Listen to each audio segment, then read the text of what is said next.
സുബ്ഹാനല്ലാഹ് അല്ലാഹുമ്മ സ്വല്ലി വസല്ലം വബാരിക്. ഒരുപാട് പേര് പറഞ്ഞിട്ടുണ്ട് ഉസ്താദേ, കടം കൊണ്ട് വളരെ പ്രയാസകരമാണ്, ജീവിതം വളരെ ബുദ്ധിമുട്ടാണ്. എൻ്റെ പ്രിയപ്പെട്ട മുഅ്മിനീങ്ങളെ, ഹബീബായ നബി സല്ലല്ലാഹു അലൈഹി വസല്ലം തങ്ങൾ, അല്ലാഹുവിൻ്റെ റസൂല് കടങ്ങൾ മാറിപ്പോകാൻ വേണ്ടി, കടം വീടാൻ വേണ്ടി മുത്തുനബി സല്ലല്ലാഹു അലൈഹി വസല്ലം തങ്ങൾ നമുക്ക് പഠിപ്പിച്ചു തന്ന നല്ല ഒരു ദിക്ർ ഞാൻ നിങ്ങൾക്ക് പറഞ്ഞു തരാം. നല്ലൊരു ദുആയ മഹാനായ സഹാബി ഹബീബ് റസൂലുള്ളാഹി സ്വല്ലല്ലാഹു അലൈഹി വസല്ലം തങ്ങളുടെ സഹാബി റസൂലുള്ളാഹി പറഞ്ഞു കൊടുത്ത ദിക്ർ ചൊല്ലുകയും ആ സഹാബിയുടെ കടങ്ങൾ വീടുകയും ചെയ്തു. സുബ്ഹാനല്ലാഹ്, തലയ്ക്ക് മുകളിലുള്ള കടമായിരുന്നു.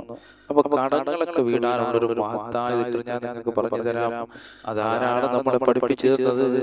നബിയുനാ റസൂലുള്ളാഹി, അല്ലാഹുവിന്റെ റസൂൽ പഠിപ്പിച്ച ദിക്റാണ്. അപ്പൊ ഈ ദിക്ർ നിങ്ങൾ എല്ലാവരും ചൊല്ലണം. അല്ലേ?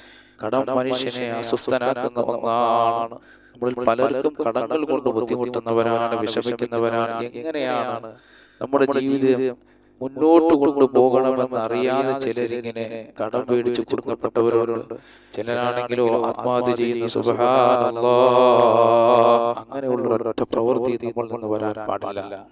പലരും പറഞ്ഞു ഉസ്താദേ, എന്റെ ജീവിതം ഞാൻ എങ്ങനെയാണ് മുന്നോട്ട് കൊണ്ടുപോവുക? അത്രയ്ക്ക് വിഷമത്തിലാണ്, അത്രയ്ക്ക് കടങ്ങളിലാണ്. അത്തരത്തിലുള്ള ആൾക്കാരുടെ കടങ്ങൾ വീടാനുള്ളൊരു ദുആ ഇൻഷാ അല്ലാഹ് ഞാൻ പറഞ്ഞു തരാം. ഇത് നിങ്ങൾ നല്ല ഇഖ്ലാസോടെ ചൊല്ലണം. കാരണം ഹബീബായ നബി സല്ലല്ലാഹു അലൈഹി വസല്ലം തങ്ങൾ നമുക്ക് പഠിപ്പിച്ചു തന്ന ദുആയാണ്, മുത്തുനബി തങ്ങൾ പഠിപ്പിച്ചു തന്ന ദുആയാണ്. നല്ല ഇഖ്ലാസോടെ നിങ്ങൾ ചൊല്ലിക്കോ. അല്ലാഹു വലിയ വലിയ വിജയം നിങ്ങൾക്ക് നൽകുന്നതാണ്. കടം പലർക്കും ഉണ്ടാകുന്നത് ലോൺ എടുത്തിട്ടാണല്ലേ. ഒരു കച്ചവടത്തിന് വേണ്ടിയിട്ടായിരിക്കാം, അല്ലെങ്കിൽ ഒരു ഭവനം എല്ലാവരുടെയും സ്വപ്നമാണ്, അതിനു വേണ്ടിയിട്ടായിരിക്കാം. കയ്യിലുള്ളത് ബാങ്കിൽ കൊണ്ടു കൊടുത്ത് കടമാക്കുകയാണ്. അപ്പൊ ചിലർ വിചാരിക്കും ഇൻഷാ അല്ലാഹ് ഞാൻ ബാങ്കിൽ നിന്ന് ലോൺ എടുത്ത് അടയ്ക്കാമെന്ന്. അത് കുഴപ്പമൊന്നുമില്ല. പക്ഷേ പിന്നെ അടവ് മുടങ്ങുകയാണ്. എൻ്റെ പ്രിയപ്പെട്ട സഹോദരനെ, അടയ്ക്കാൻ കഴിയാതെ വരികയാണ്. അങ്ങനെ ലോണങ്ങ് പെരുകുകയാണ്. പലിശയായി, കൂട്ടുപലിശയായി, മൊത്തത്തിൽ കടമായി.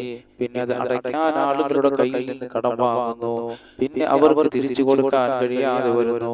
പിന്നെ ഉള്ള കിടപ്പാടം വരെ വിറ്റ് വാടകയ്ക്ക് കിടക്കേണ്ടി വരുന്നു. അങ്ങനെ ഒരു മനുഷ്യൻ ഈ പലിശ കൊടുത്ത് നശിക്കുകയാണ്. അല്ലാഹു സുബ്ഹാനഹു വ തആല, അല്ലാഹുവേ, പലിശയിൽ നിന്ന് ഞങ്ങളെ നീ കാക്കണേ അല്ലാഹ്. പലിശ എന്ന് പറയുന്നത് ഹറാമാണ്, അതിലേക്ക് നിങ്ങൾ കടക്കരുത്. പക്ഷേ ജീവിതത്തിന്റെ ഏതോ മേഖലയിൽ നിങ്ങൾ കടന്നുപോയാൽ നിങ്ങൾ ദുആ ചെയ്യണം. അല്ലാഹുവേ, റഹ്മാനായ റബ്ബേ, എന്നെ നീ ഇതിൽ നിന്നും, ഈ കടത്തിൽ നിന്നും, ഈ പലിശയിൽ നിന്ന് രക്ഷപ്പെടുത്തണേ അല്ലാഹ്. ഇനി ഞാൻ ഒരിക്കലും അല്ലാഹുവേ അതിലേക്ക് ഞാൻ കടക്കുന്നതല്ല എന്ന് നിങ്ങൾ ദുആ ചെയ്യണം. നിങ്ങൾ പശ്ചാത്തപിച്ചുകൊണ്ട് ഈ ദുആ നിങ്ങൾ ഹബീബായ മുത്തുനബി സല്ലല്ലാഹു അലൈഹി വസല്ലം തങ്ങൾ നമുക്ക് പഠിപ്പിച്ച ഈ ദുആ നിങ്ങൾ ചൊല്ലി നോക്ക്. ഇൻഷാ അല്ലാഹ് നിങ്ങളുടെ കടങ്ങളൊക്കെ അല്ലാഹു വീട്ടി തരുന്നതാണ്. അപ്പോൾ പ്രത്യേകിച്ച് നമ്മൾ മനസ്സിലാക്കണം, നമ്മൾ പലിശയുമായി ബന്ധപ്പെട്ടിട്ടുണ്ടെങ്കിൽ നമ്മൾ ആദ്യം പശ്ചാത്തപിക്കണം. ഇസ്തിഗ്ഫാർ ധാരാളം ചൊല്ലണം. അല്ലാഹുവേ, അസ്തഗ്ഫിറുല്ലാഹൽ അദീം, അസ്തഗ്ഫിറുല്ലാഹൽ അദീം, അസ്തഗ്ഫിറുല്ലാഹൽ അദീം എന്നുള്ള ഇസ്തിഗ്ഫാർ ചൊല്ലിയിട്ട് നിങ്ങൾ അല്ലാഹുവിനോട് ദുആ ചെയ്യണം. പഠിച്ചവനെ, ഈ പലിശയിൽ നിന്ന് നീ എന്നെ രക്ഷപ്പെടുത്തണേ അല്ലാഹ്. ഞാൻ ഇനി ഒരിക്കലും അല്ലാഹുവേ അതിലേക്ക് കടക്കുകയില്ല. എന്നിട്ട് നല്ല ഇഖ്ലാസോടെ നിങ്ങൾ ഈ ദിക്ർ ചൊല്ലി നോക്ക്. ഇൻഷാ അല്ലാഹ് നിങ്ങൾ കടത്തിൽ നിന്ന് രക്ഷപ്പെടും. ഒരിക്കൽ മുത്തുനബി സല്ലല്ലാഹു അലൈഹി വസല്ലം തങ്ങൾ മദീന പള്ളിയിലേക്ക് കടന്നു വരുമ്പോൾ ഒരു സഹാബി അവിടെ ഉണ്ടായിരുന്നു. ആ സഹാബി ഇങ്ങനെ കരയുകയാണ്, പൊട്ടി പൊട്ടി കരയുകയാണ്. അല്ലാഹുവിന്റെ റസൂൽ ആ സഹാബിയുടെ അടുക്കൽ പോയി കാര്യം തിരക്കുകയാണ്. എന്തിനാണ് മോനെ നീ കരയുന്നത് എന്ന് അല്ലാഹുവിന്റെ റസൂൽ ആ സഹാബിയോട് ചോദിക്കുകയാണ്. കാരണം സഹാബത്ത് അങ്ങനെ ആയിരുന്നു. എന്ത് വിഷയം വന്നാലും അല്ലാഹുവിന്റെ റസൂലുമായി അവർ പങ്കുവെക്കുമായിരുന്നു. ആ സഹാബി കരയുന്നത് കണ്ടപ്പോൾ മുത്തുനബി സല്ലല്ലാഹു അലൈഹി വസല്ലം തങ്ങളുടെ അടുത്ത് പോയി ചോദിച്ചു, എന്തിനാണ് മോനെ നീ കരയുന്നത്, നീ വിഷമിക്കുന്നത്? അപ്പോൾ ആ സഹാബി പറയുകയാണ്, അല്ലാഹുവിന്റെ റസൂലേ, ഞാൻ കടത്തിൽ പെട്ടുപോയി നബിയെ, വലിയ കടമെനിക്കൊണ്ട് നബിയെ തിരിച്ചു കൊടുക്കാൻ കഴിയാതെ പുറത്തിറങ്ങാൻ എനിക്ക് കഴിയുന്നില്ല യാ റസൂലല്ലാഹ്.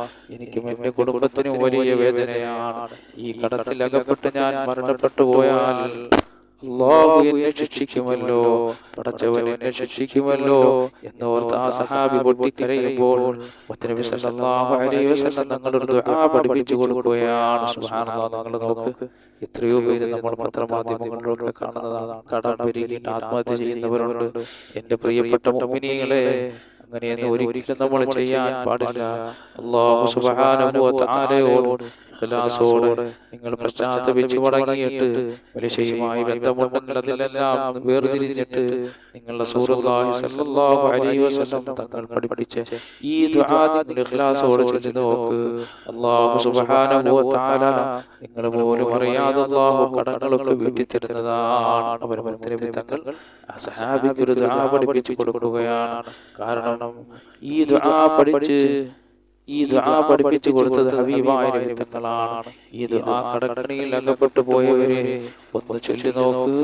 മുത്തനബി സല്ലല്ലാഹു അലൈഹി വസല്ലം തങ്ങൾ പറഞ്ഞു കൊടുക്കുകയാണ്, അല്ലയോ സഹാബ, നീ രാവിലെയും വൈകുന്നേരവും നീ ദുആ ചെയ്യണേ. എത്ര മല പോലെയുള്ള കടമാണെങ്കിലും അല്ലാഹു സുബ്ഹാനഹു വ തആല വീട്ടിത്തരുമെന്ന് ഹബീബായ മുത്തനബി സല്ലല്ലാഹു അലൈഹി വസല്ലം തങ്ങൾ പഠിപ്പിക്കുകയാണ്. അപ്പോൾ നമുക്ക് ദുആയെ പരിചയപ്പെടാം. അപ്പോൾ എല്ലാവരും കടക്കാരായ എല്ലാ ആൾക്കാരും ഈ ദുആ ഹബീബായ നബി തങ്ങൾ പഠിപ്പിച്ചതുപോലെ നിങ്ങൾ രാവിലെയും വൈകിട്ടും ചൊല്ലിയാൽ ഇൻഷാ അല്ലാഹ് നിങ്ങളെ കടങ്ങൾ അല്ലാഹു വീട്ടിത്തരുന്നതാണ്. ദുആ നമുക്ക് നോക്കാം. അല്ലാഹുമ്മ ഇന്നി അഊദു ബിക മിനൽ ഹമ്മി വൽ ഹസൻ വഅഊദു ബിക മിനൽ അജ്സി വൽ കസൽ വഅഊദു ബിക മിനൽ ജുബ്നി വൽ ബഖൽ വഅഊദു ബിക മിൻ ഗലബത്തിദ് ദൈനി വഖഹ്രിർ റിജാൽ. അല്ലാഹുമ്മ ഇന്നി അഊദു ബിക മിനൽ ഹമ്മി വൽ ഹസൻ വഅഊദു ബിക മിനൽ അജ്സി വൽ കസൽ വഅഊദു ബിക മിനൽ ജുബ്നി വൽ ബഖൽ വഅഊദു ബിക മിൻ ഗലബത്തിദ് ദൈനി വഖഹ്രിർ റിജാൽ. അല്ലാഹുമ്മ ഇന്നി അഊദു ബിക മിനൽ ഹമ്മി വൽ ഹസൻ വഅഊദു بك من العجز والكسل وأعوذ بك من الجبن والبخل وأعوذ بك من غلبة الدين وقهر الرجال. ഈ മഹത്തായ ദുആയാണ് അല്ലാഹുവിന്റെ റസൂൽ മലയോളം കടമുള്ള സഹാബത്തിന് പഠിപ്പിച്ചു കൊടുക്കുന്നത്. ആ സഹാബി ഈ ദിക്ർ ചൊല്ലുകയും ആ സഹാബി അല്ലാഹുവിന്റെ റസൂൽ പറഞ്ഞതുപോലെ രാവിലെയും വൈകുന്നേരവും ഇത് പതിവാക്കിയതിനു ശേഷം ഒരു സന്ദർഭത്തിൽ മുത്തനബി ആ സഹാബി കാണാനിടയായി. ആ അവസരത്തിൽ മുത്തനബി സല്ലല്ലാഹു അലൈഹി വസല്ലം തങ്ങൾ ചോദിച്ചു, ഇപ്പോൾ എന്താണ് നിങ്ങളുടെ അവസ്ഥയെന്ന് ചോദിച്ചപ്പോൾ ആ സഹാബി പറയുകയാണല്ലയോ അല്ലാഹുവിന്റെ റസൂലേ, ഈ ദിക്ർ ചൊല്ലിയതിനു ശേഷം മല പോലെ ഉണ്ടായിരുന്ന എന്റെ കടം ഞാൻ പോലും അറിയാതെ അല്ലാഹു കുറച്ചു തന്നു എന്ന് പറഞ്ഞ് സന്തോഷം പ്രകടിപ്പിക്കുകയാണ്. സുബ്ഹാനല്ലാഹ്.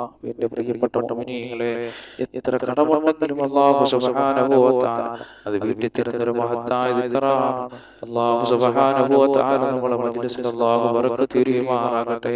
അല്ലാഹുവിന്റെ റസൂൽ പറഞ്ഞ ഈ ദിക്ർ നിങ്ങൾ മുറുകെ പിടിച്ചാൽ അല്ലാഹു വലിയ വലിയ വിജയങ്ങൾ നിങ്ങൾക്ക് നൽകുന്നതാണ്. എത്ര കടമുണ്ടെങ്കിലും മന്നാനായ അല്ലാഹു സുബ്ഹാനഹു വ തആല ആ കടങ്ങളൊക്കെ അല്ലാഹു വീട്ടി തരുന്നതാണ്. പടച്ചവനെ, നിന്റെ ഹബീബായ നബി തങ്ങൾ പഠിപ്പിച്ച ഹദീസുകളുടെ വ്യാഖ്യാനങ്ങൾ റബ്ബേ, അതിന്റെ മഹത്വങ്ങളും ചർച്ച ചെയ്ത സദസ്സാണ് അല്ലാഹ്. നീ ഞങ്ങൾക്കൊക്കെ ബർക്കത്ത് നിലനിർത്തണേ അല്ലാഹ്. ആപത്ത് മുസീബത്തുകൾ ഞങ്ങളെ കാക്കണേ അല്ലാഹ്. അൽഹംദുലില്ലാഹി റബ്ബിൽ ആലമീൻ. അല്ലാഹുമ്മ സ്വല്ലി അലാ സയ്യിദിനാ മുഹമ്മദ് വഅലാ ആലി സയ്യിദിനാ മുഹമ്മദ്. അല്ലാഹുമ്മ ഇഗ്ഫിർ ലനാ വലിവാലിദീനാ വലിമശായിഖിനാ വലിഅസാതിദിനാ വലിഅഹ്ബാബിനാ വലിഅശായിരിനാ വലിഖബായിലിനാ വലിജീറാനിനാ വലിമൻ അഹബ്ബ വഅഹ്സന ഇലൈനാ വലിമൻ ലഹു വഖന അലൈനാ ولجميع أمة محمد صلى الله عليه وسلم. ربنا شر ما قضيت اللهم اغفر لنا رب ربما كما ربنا صغارا أرحم الراحمين. അല്ലാഹുവേ, ഞങ്ങൾ പറഞ്ഞത് കേട്ടതെല്ലാം ഒരു സാലിഹായ അമലാക്കി മാറ്റണേ അല്ലാഹ്. അല്ലാഹു ഇതെല്ലാം ഒരു ലോക വിജയികളെ കൂട്ടത്തിലെത്താൻ ഒരു കാരണമാക്കണേ അല്ലാഹ്. ഞങ്ങളിൽ നിന്ന് മരണപ്പെട്ടവർക്ക് നീ മാഫ് ചെയ്യണേ അല്ലാഹ്. ഞങ്ങൾ പലവിധ രോഗങ്ങൾ കൊണ്ട് ബുദ്ധിമുട്ടുന്നവരാണ്. ഞങ്ങളുടെ രോഗങ്ങൾ ശുഭയാക്കണേ അല്ലാഹ്. അല്ലാഹു ഞങ്ങളുടെ കൂട്ടത്തിൽ ഭവനമില്ലാത്തവരുടെ ഭവനം നൽകണേ അല്ലാഹ്. ഞങ്ങളുടെ ഭവനങ്ങൾ പണി നടക്കുന്ന പെട്ടെന്ന് പൂർത്തിയാക്കണേ അല്ലാഹ്. ഞങ്ങളെ സഹായിക്കുന്നവരെ നീ സഹായിക്കണേ അല്ലാഹ്. സർവ്വവിധ ആപത്ത് മുസീബത്തുകൾ ഇടങ്ങേറുകൾ കഷ്ടപ്പാടുകൾ നഷ്ടപ്പാടുകൾ ദുരിതങ്ങൾ വേദനകൾ അപകടങ്ങൾ മരണങ്ങൾ എന്നെല്ലാം അവരെ ഞങ്ങളെ നീ കാക്കണേ അല്ലാഹ്. എല്ലാവിധ അനുഗ്രഹങ്ങളും ഞങ്ങൾക്ക് നീ നൽകണേ അല്ലാ. മക്കളില്ലാത്തവർക്ക് മക്കളെ നൽകണേ അല്ലാ. വിവാഹപ്രായത്തിൽ എത്രയോ മക്കൾ ഞങ്ങളുടെ കൂട്ടത്തിലുള്ള റബ്ബേ സലീങ്ങളായ ഇണകളെ അവർക്ക് നൽകണേ പടച്ചവനെ. അല്ലാഹു ജോലി ഇല്ലാത്തവർക്ക് ജോലി നൽകണേ അല്ലാ. പടച്ചവനെ ഞങ്ങൾ അല്ലാഹുവേ ഞങ്ങളുടെ കൂട്ടത്തിൽ കച്ചവടക്കാരുണ്ടോ കച്ചവടങ്ങളെല്ലാം ബർക്കത്ത് നൽകണേ അല്ലാ. ദാരിദ്ര്യമെന്ന മഹാവിപത്തിൽ നിന്ന് ഞങ്ങളെ കാക്കണേ പടച്ചവനെ. സമ്പത്തിന്റെ വഴികൾ വിശാലമാക്കണേ അല്ലാ. പടച്ചവനെ ഞങ്ങളെ കടത്തിൽ നിന്ന് രക്ഷപ്പെടുത്തണേ അല്ലാ. ഞങ്ങൾ ആരെയും നീ കടക്കാറായി മരിപ്പിക്കല്ലേ അല്ലാ. മക്കളില്ലാത്തവർക്ക് മക്കളെ നൽകണേ പടച്ചവനെ. ഞങ്ങളെ മക്കളെ കാര്യങ്ങളും സാലിഹ്യങ്ങളും പണ്ഡിതന്മാരും ഉദ്യോഗസ്ഥന്മാരും മാതാപിതാക്കൾക്ക് നാട്ടിനും നാട്ടുകാർക്കെല്ലാം ഉപയോഗമുള്ള നല്ല മക്കളാക്കണേ പടച്ചവനെ. ഞങ്ങളെ സഹോദരങ്ങൾ പലരും വിദേശ രാജ്യങ്ങളിലാണ്. സർവ്വവിധ ആപത്ത് മുസീബത്തുകളിൽ അവരെയും ഞങ്ങളെയും നീ കാക്കണേ അല്ലാ. പടച്ചവനെ ഈ ഭൂമിയിൽ എന്തെല്ലാം അനുഗ്രഹങ്ങൾ നൽകിയിട്ടുണ്ടോ അതിലെല്ലാം ബർക്കത്ത് നൽകണേ അല്ലാ. ഞങ്ങളുടെ ശരീരങ്ങളുടെ ബർക്കത്ത് നൽകണേ പടച്ചവനെ. കിഡ്നി രോഗം, ഹാർട്ട്, ബ്രെയിൻ ട്യൂമർ, കുഷ്ഠം, ക്യാൻസർ പോലെയുള്ള പേടിപ്പെടുത്തുന്ന ഭയപ്പെടുത്തുന്ന രോഗത്തിൽ ഞങ്ങളെ കാക്കണേ അല്ലാ. ഞങ്ങളെ മക്കളിൽ ബർക്കത്ത് നൽകണേ അല്ലാ. അല്ലാഹു ഞങ്ങളെ മക്കളെ കാര്യങ്ങളും സാലിഹ്യങ്ങളും പണ്ഡിതന്മാരും ഉദ്യോഗസ്ഥന്മാരും മാതാപിതാക്കൾക്ക് നാട്ടിനും നാട്ടുകാർക്കും കുടുംബത്തിനെല്ലാം ഉപയോഗമുള്ള നല്ല മക്കളാക്കണേ പടച്ചവരെ. എല്ലാവിധ ഐശ്വര്യങ്ങളും അനുഗ്രഹങ്ങളും നിലനിർത്തണേ അല്ലാ. ആപത്ത് മുസീബത്തുകളിൽ നീ കാക്കണേ അല്ലാ. അല്ലാഹുവേ സർവ്വ ആപത്തുകളിലും മുസീബത്തുകളിൽ ഇടങ്ങേറുകളിൽ നിന്നും ആകാശത്ത് നിറങ്ങുന്നതും ഭൂമിയിൽ നിന്ന് മുളയ്ക്കുന്നതുമായ സർവ്വ ആപത്തുകളിലും മുസീബത്തുകളിലും ഞങ്ങളെയും ഞങ്ങളെ മക്കളെയും ഞങ്ങളോട് കൊണ്ട് വസിയത്ത് ഞങ്ങളുടെ ഇടങ്ങൾ അല്ലാഹു ഞങ്ങളുടെ കുടുംബക്കാർ അല്ലാഹുവേ മശ്രിഖ് മുതൽ മഗ്രിബ് വരെയുള്ള മുഅ്മിനീങ്ങളും മുഅ്മിനാത്തുകൾ മുസ്ലിമീങ്ങൾ മുസ്ലിമാത്തുകൾ എല്ലാവരെയും നീ കാക്കണേ അല്ലാ. റബ്ബനാ ആതിനാ ഫിദ്ദുനിയാ ഹസന വഫിൽ ആഖിറതി ഹസനതൻ വഖിനാ അദാബന്നാർ. ആമീൻ ബിറഹ്മതിക യാ അർഹമർ റഹീമീൻ. അല്ലാഹുമ്മ സ്വല്ലി വസല്ലിം വബാരിക് അലൈഹി.